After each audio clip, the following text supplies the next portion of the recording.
Okay, so you want to own a data center. Find some land, build a big warehouse, fill it with servers, and let companies pay you to use them. Money flows in. Simple, except it is not simple. Not even a little bit. And the people who walked into this business thinking it was simple have spent the last decade either quietly exiting at a loss or watching their carefully constructed financial models collapse under the weight of an electricity bill they did not see coming. Here is what a data center actually is.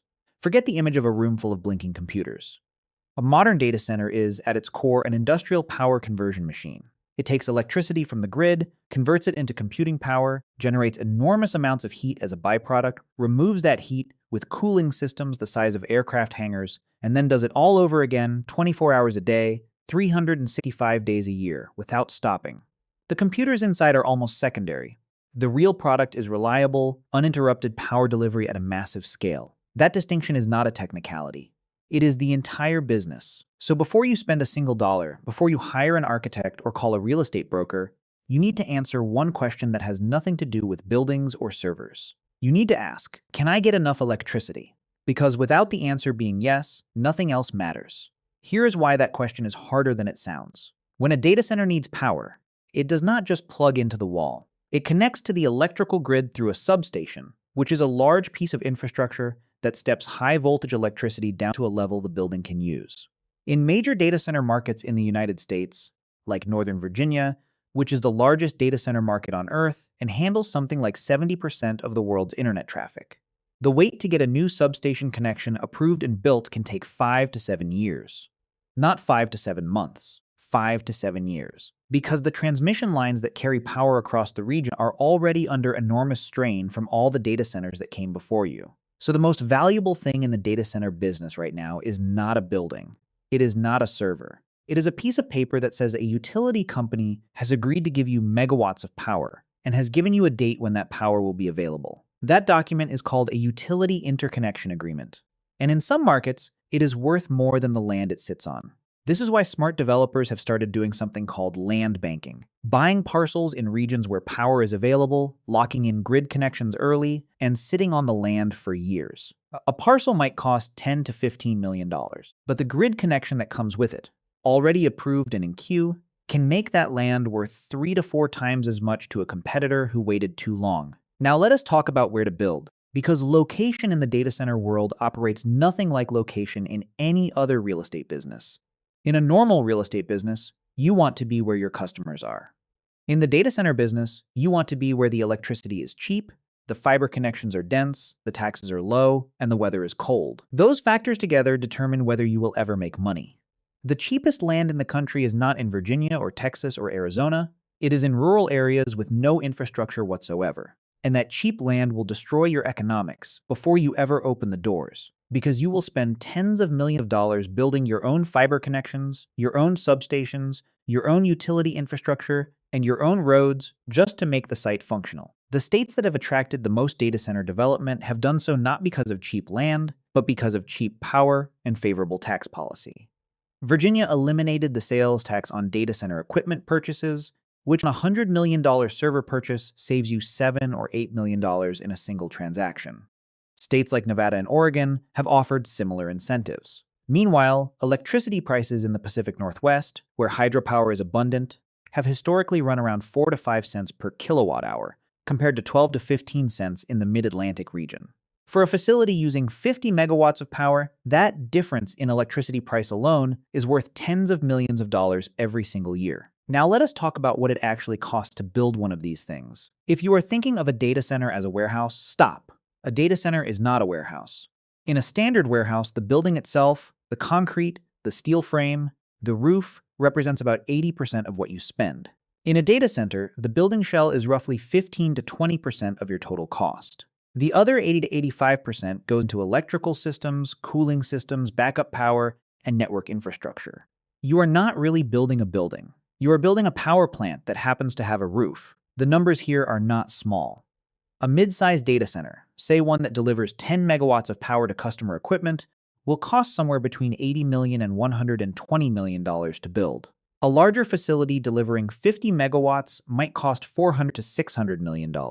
And an AI-optimized facility built to handle the dense power requirements of modern artificial intelligence hardware can run to $14 million or more per megawatt of capacity, meaning a 100-megawatt AI campus could cost over $1.5 billion before a single customer ever moves in. Let us break down where the money goes. The electrical systems eat the largest share, typically 40 to 50% of total construction cost.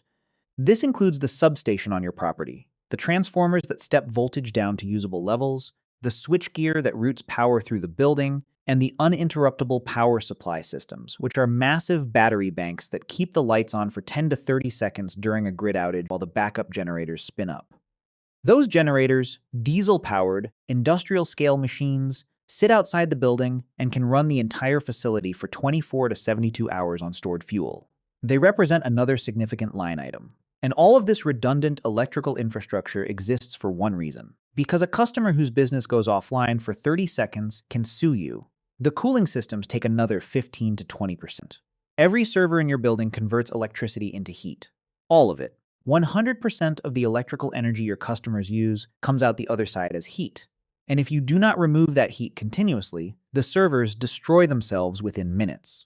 Traditional cooling uses large air conditioning units that pump chilled air under raised floors and through server rows. More modern facilities pump chilled water through pipes to heat exchangers inside the data hall. And the newest high-density facilities, especially those built for artificial intelligence workloads, are moving toward liquid cooling systems that pipe coolant directly to the chips on the servers. Because air simply cannot move heat fast enough when a single rack of AI hardware is drawing 60, 80, or 120 kilowatts of power. The building shell, by the time you have added reinforced concrete floors capable of supporting server cabinets that weigh as much as a small car, fire suppression systems, security infrastructure including biometric access controls and camera systems, and a finished interior, takes another 20 to 30% of your budget. And then there are the fiber connections, running underground conduit from multiple directions, connecting to multiple carriers, ensuring that there is no single cable whose accidental severing can take your entire facility offline. You have spent all of this money, and you have not made a single dollar yet. This is where most people underestimate the data center business. They see the construction cost and think that is the risk. The construction cost is not the risk. The construction cost is just the price of entry. The real risk begins the moment you open the doors and start trying to fill the building. A data center that sits empty is a financial disaster in slow motion. You have borrowed money at some interest rate, currently for large infrastructure projects, somewhere in the range of 6 to 8% per year, to build a facility that costs hundreds of millions of dollars. The interest on that debt does not wait for customers to arrive. It accrues every single month. A $100 million project at 7% interest costs $7 million a year in interest expense alone, even if nobody has moved a single server into your building. So the urgency of filling that building is enormous. And this is where the business model, what you are actually selling, becomes critically important. There are a few different ways to sell data center space, and they produce very different economics. The simplest model is called retail colocation. A small business, say an accounting firm or a regional bank, does not want to run its own server room. It pays you to put its servers in your building, in a locked cage or a dedicated cabinet, and you provide the power, cooling, and physical security around it.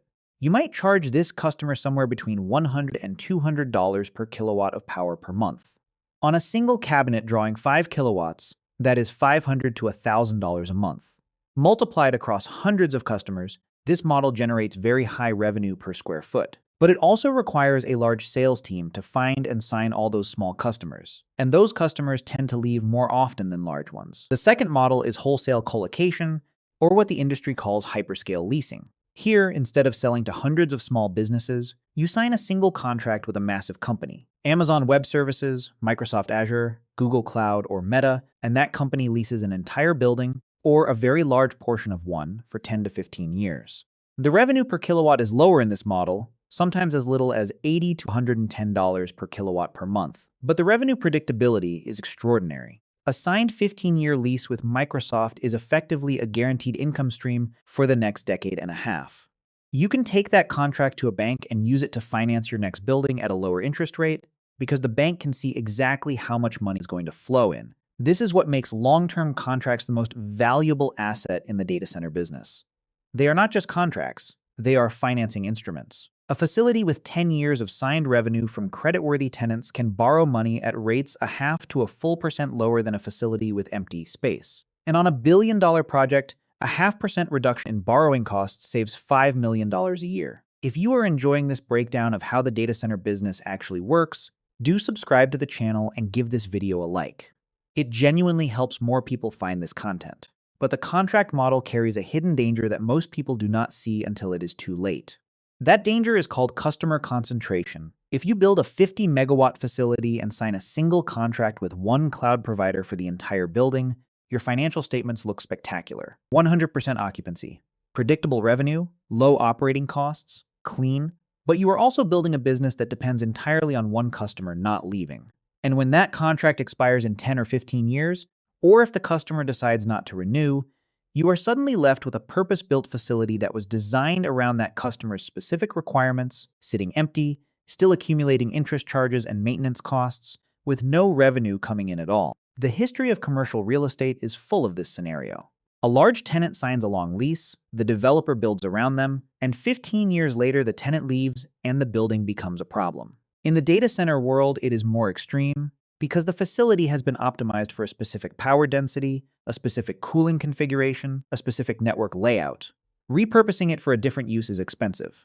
The opposite approach, many small customers across many industries, protects you from any single departure, destroying the business. But more customers means more salespeople, more billing complexity, shorter lease terms, and higher churn. Operating expenses are higher, and you are constantly refilling space that keeps turning over. Most successful operators end up with a hybrid, a core of large anchor tenants for revenue stability, surrounded by smaller tenants for margin and diversity. Now let us talk about what keeps you awake at night when you own one of these things. The electricity bill. Power is not a minor operating cost in a data center. In most facilities, electricity accounts for somewhere between 60 and 80% of total ongoing operating expenses. And that expense is driven not just by how much power your customers use, but by how efficiently your building converts grid power into computing power. The industry measures this with a metric called power usage effectiveness, or PUEE. The calculation is simple. You take the total power flowing into the building and divide it by the power that actually reaches the customer equipment. A perfect facility, one where every watt of incoming electricity goes directly to compute, with zero losses, would have a PU of 1.0. That does not exist in the real world.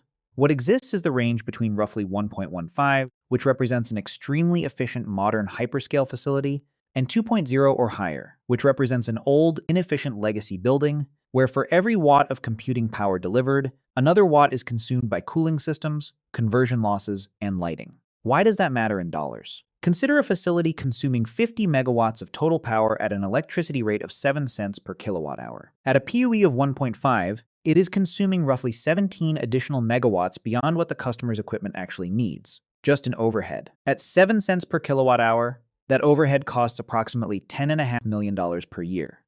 Bring that PU down to 1.2 through better cooling systems and power management, and the overhead drops to 10 megawatts, saving about $5 million annually. That $5 million goes straight to the bottom line. The electricity bill is not a utility expense. It is the single most important lever in the entire business.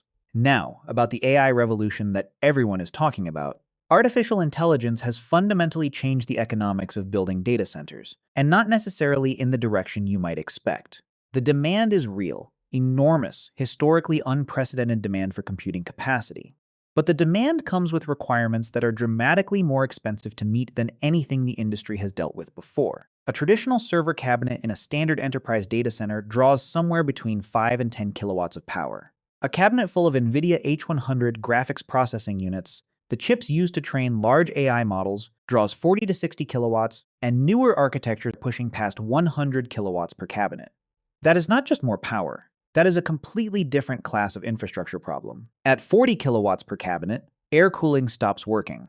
Air simply cannot absorb and remove heat fast enough. You need liquid cooling, pipes running to each server, carrying chilled water, or a specialized coolant directly to the chips themselves. The infrastructure for this is expensive to install, expensive to maintain, and requires modifications to the building structure because high-density AI cabinets weigh far more than standard servers, and standard raised data center floors were not built to hold them. The result is that building a data center specifically designed for AI workloads costs dramatically more per megawatt than building a standard enterprise facility. We are talking about $14 to $20 million per megawatt for an AI-optimized building, compared to $8 to $12 million for a conventional one. But here is the other side of the equation. The revenue per kilowatt for AI-grade capacity is also dramatically higher. Operators have been signing AI workload contracts at prices significantly above standard wholesale rates because the customers, the major AI companies, need this infrastructure immediately and cannot build it fast enough themselves. The question that nobody can answer with certainty right now is whether the higher construction cost is justified by the higher revenue, and for how long. AI hardware generations are moving fast. The GPU that costs $400 million today and requires a specific cooling configuration might be obsolete in 3 years, replaced by something that needs a completely different infrastructure setup. Building a specialized AI facility today means betting that the revenue you earn in the next few years will more than cover the extra construction cost compared to a standard building. Most large operators are making that bet, but it is a bet. Let us run the numbers on what a mid-sized data center business actually looks like financially. Take a facility with 20 megawatts of customer-facing power capacity. You built it for roughly $200 million. You financed 70% of that, $140 million, with debt at 7% per year, which costs you $9,800,000 per year in interest. You financed the remaining $60 million with your own equity. If you can fill the building with wholesale colocation customers at an average of $100 per kilowatt per month, 20 megawatts of capacity would generate $24 million per year in power-related revenue. Add connectivity services, cross-connect fees, which are the physical cables that connect one customer's network to another inside your building and generate gross margins above 90%, and managed service fees, and a well-run facility might generate $28 to $32 million in total annual revenue at full occupancy. Now deduct operating costs. Your electricity bill for 20 megawatts at a PU of 1.3 and an electricity rate of 7 cents per kilowatt hour runs to approximately $16 million per year. Staff, maintenance, insurance, and property costs add another $3 to $4 million. So you are spending $19 to $20 million running the building and taking in $30 million, leaving $11 to $12 million in operating income before debt service. Subtract the $9,800,000 in annual interest, and you are left with roughly $1 to $2 million of net cash flow per year on a $200 million investment. That is a thin margin. It gets better as the debt gets paid down, and dramatically better if you can refinance into lower-cost debt when the building is fully occupied and generating stable cash flow. But it illustrates why utilization is everything in this business. Drop from 100% occupancy to 70% occupancy, and that $11 million in operating income shrinks to roughly $7 million, which barely covers your interest payments. Drop to 50% occupancy, and you have a problem. The single most valuable thing in the data center business is a full building on a long lease with a creditworthy customer. Everything else, the power efficiency, the cooling technology, the tier classification, the fiber diversity, exists in service of that one goal. Speaking of reliability, the data center industry has a formal rating system developed by a research organization called the Uptime Institute. The tiers go from 1 to 4, describing how much redundancy exists in power and cooling. A Tier 1 facility has no backup systems. If any component fails, the building might go down. Nobody running critical business operations buys space there. A Tier 4 facility has complete redundancy across every system. 2 separate utility feeds, 2 independent power paths through the building, 2 independent cooling systems. Any single failure, anywhere, causes zero downtime. This is what major banks, cloud providers, and government agencies require. The cost difference between Tier 3 and Tier 4 adds $5 to $8 million per megawatt of capacity. On a 20 megawatt building, that is an additional $100 to $160 million. You had better be able to charge for that.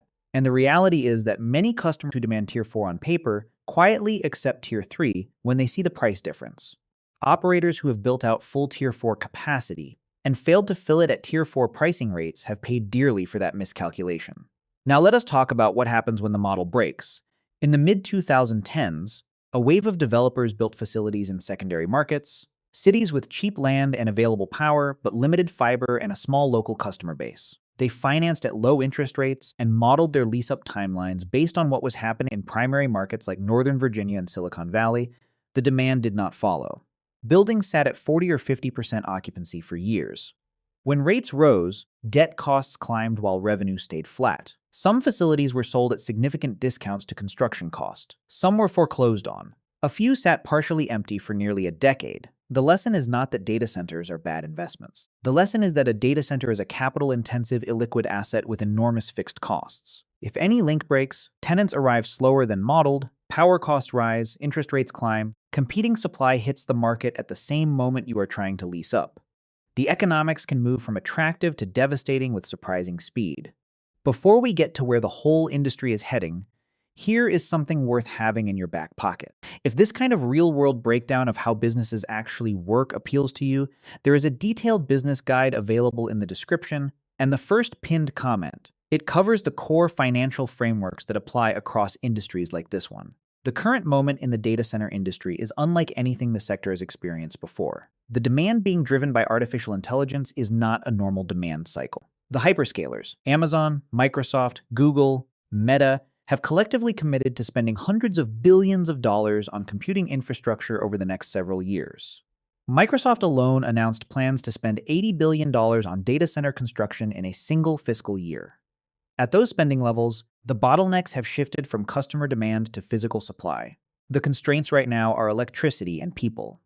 Electrical grid capacity is the hardest constraint. In Northern Virginia, some developers report waiting queues of 5 to 7 years for new utility connections, which means a company that decides today to build a new data center in the primary market cannot expect to have power flowing through it until well into the next decade. This has pushed development into secondary and tertiary markets, Midwest cities, parts of the Southeast, rural areas near hydropower, anywhere that power can be secured more quickly. The equipment shortage is also real. Large power transformers have lead times of 2 to 3 years from major manufacturers. Generator sets, switchgear, and liquid cooling systems are all backlogged. Developers who signed leases with hyperscale customers and then could not build fast enough because equipment was stuck in a manufacturing queue have found themselves contractually committed to delivering power they cannot yet produce. This is not a hypothetical. It has happened repeatedly. What this means for the economics is complicated. On the positive side, supply constraints allow existing data center operators with available capacity to charge premium rates. Companies that built and filled facilities before the AI demand wave hit are generating returns that looked impossible when they signed the original leases. On the negative side, anyone building now is doing so at construction costs dramatically higher than historical norms, both because of inflation in materials and labor, and because the AI-specific requirements push the build cost higher per megawatt. The fundamental financial equation has not changed. Revenue in minus electricity, minus maintenance, minus staff, minus debt service, minus a reserve for replacing equipment, that is what you actually make. Every variable can move against you at once. Electricity prices rise. Customers sign slower than modeled. Construction runs over budget. Interest rates climb. The equipment you spent years paying off becomes obsolete before it is fully depreciated. None of these individually destroys a well-run business. All of them together is how a data center goes from looking like a gold mine to becoming a problem that gets sold at a loss. The people who win in this business consistently are not the ones who built the biggest buildings. They are the ones who understood that the building is just the container, and that the real business is securing power that others cannot access, building reliability that customers cannot do without, signing contracts that lock in revenue before the ink on the building permits is dry, and then using those contracts to finance the next building at a lower cost than their competitors. It is a business about controlling scarce infrastructure. The scarcest thing in the entire digital economy right now is not computing hardware. The hardware can be bought if you can afford it. The scarcest thing is reliable electricity, delivered at scale, with a commitment from a utility that it will be there tomorrow and the day after that for the next 20 years. As artificial intelligence continues consuming more power than any previous computing era, and the projections suggest that AI data centers could consume somewhere between 8 and 21% of total US electricity by 2030, according to analysis from Goldman Sachs. The data center operator who secured their grid connection agreements 5 years ago is sitting on something more valuable than they may have understood when they signed the paperwork. That is the real business. Not servers, not buildings, not fiber cables, megawatts. And who controls the megawatts in the era of artificial intelligence may turn out to be one of the most consequential economic questions of the decade. If you found this video valuable, please like it and subscribe to the channel if you have not already. It takes a few seconds and it means a great deal. Thanks for watching.